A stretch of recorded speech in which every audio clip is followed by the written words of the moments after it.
So I'm gonna try to explain Petscop from start to finish. I know the series is like 3 years old now, but it's still very close to my heart. Petscop is a YouTube web series made by this silly guy named Tony, or Mr. Yes. He's made a couple of thingies in the past, including a few audiovisual short stories called Good Sky and Vocal Morole. If you're into that kind of stuff, I highly recommend giving a couple of his videos a watch. Though they're old, they're still full of charm and are very well made. I'll link his channel in the description for you to check out. Petscop is confusing on purpose. It's up to interpretation, and this is just my interpretation. If you have any corrections, questions, or headcanons you'd like to talk about, feel free to tell me about them in the comments. I genuinely love talking about Petscop. It's a disease. My timeline is in order from oldest events to newest, not from the episodes, since the episodes are kinda all over the place in terms of what time they take place in. I also won't be going into things in a super detailed way. This is just a summary video after all. There's a lot more to this series than just this video, so if you haven't seen the series before, you should watch it. This video is all spoilers. So there's these kids. Two sisters, Lena and Anna Leskowitz, these other two siblings named Marvin, Mark, and Jill, and this random guy named Thomas. His last name is probably Hammond. They're all assumed to be around the same age right now. Marvin has a huge crush on Lena, but is forced to settle for Anna after Lena gets killed in or around the windmill they hang out at in 1977. She was 9. Time skip like a decade and a half, and Thomas and Jill have a son named Daniel, but we don't exactly know when. He's just mentioned as being old, apparently. Thomas and Jill then have a second son, which they name Michael, in 1988, but Michael dies in 1995 at age 8 from an unknown cause. He was a gift. Meanwhile, in Marvinland, he and Anna have a child on November 12, 1992, which they name Carrie or Care. She doesn't grow any eyebrows, just like Lena. The same Lena that Marvin has been obsessing over for decades. Marvin, sad that Lena is dead, decides that Care is Lena's reincarnation without any kind of critical thinking going on in his crumpled paper brain. So when Care turns 5, he breaks into her room through the air conditioning and kidnaps her. He also kidnaps this kid named Belle and takes them both to a dirty, seemingly abandoned school to have them put through the machine beyond the school basement stairway. Meanwhile, caskets are made for each of the children representing different traumas in each of their lives. Caskets are, in my mind, physical representations of trauma. We only know of Care's 4 caskets though, because Petscop the game only responds to the people playing it, and when the caskets appear, Marvin and Paul are playing. Care and Belle are trapped in the school with Marvin, who forces them to play Stravinsky's septet on the needles until they get it right. But 6-year-olds aren't really good at playing the piano, so they mess up a little bit and Marvin freaks out.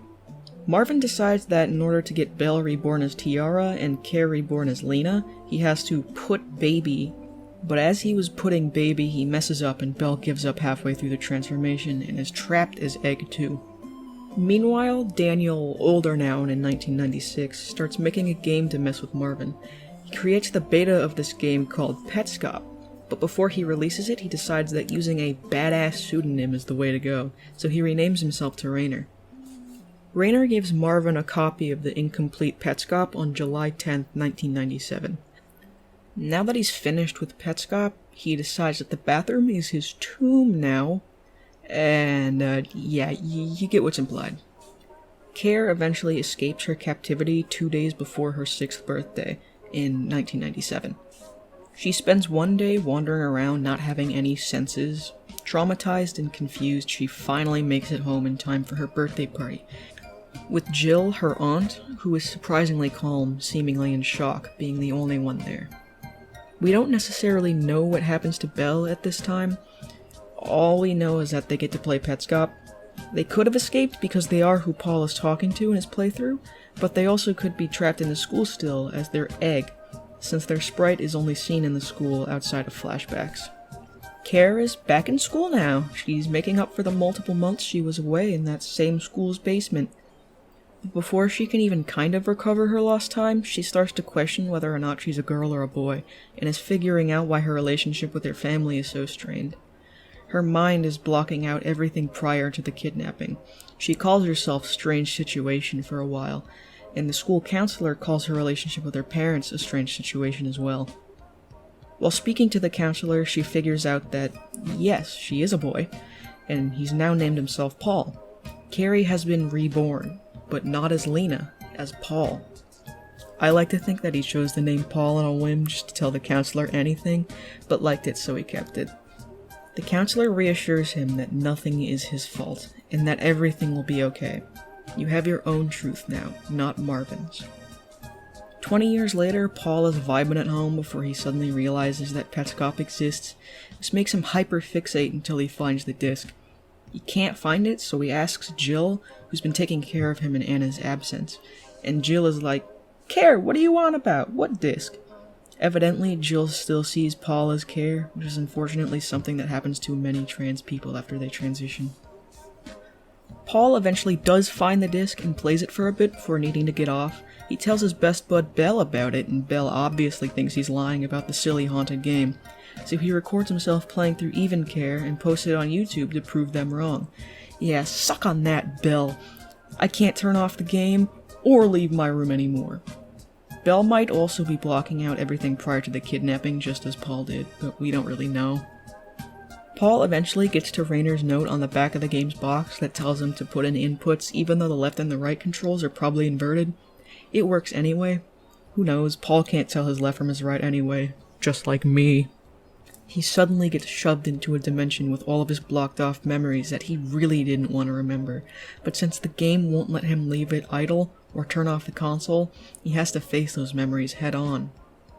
He's playing through the game and is learning to solve each puzzle, finding the windmill, school, Lena's and Michael's graves, the cares, etc. He finds the tool, a contraption that is shaped like an awl. The tool answers questions, some it doesn't know and some it does. Eventually turns pink and rambles about how Marvin hurts it when the PlayStation is on, and how Marvin wants 1,000 pieces for this machine beyond the school basement stairway. Paul's family finds out about his little YouTube channel since his epic gaming videos are blowing up and decides that forcing him to play the trauma-filled game and figure out what's in it is the best option. Paul's family aren't very good people. Paul is exhausted and still doesn't know how to play the piano. Why is a piano in his ghost room? They're just haunting him at this point. He wanders around the Newmaker plane and makes breakthroughs every now and then, but it's a slow process and nothing seems to make sense. He eventually finds a room in the school with a bunch of different images of ghost rooms.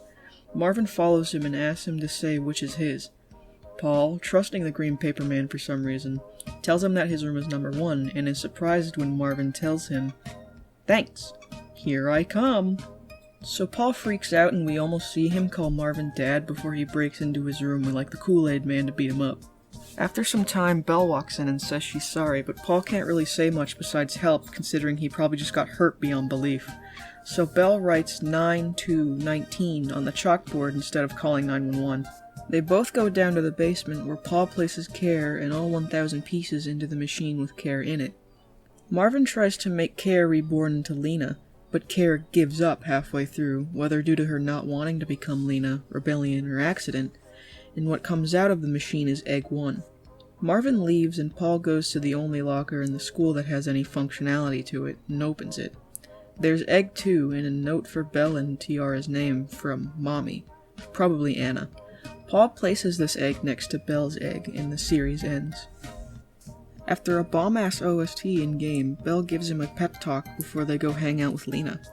Happy ending? The end?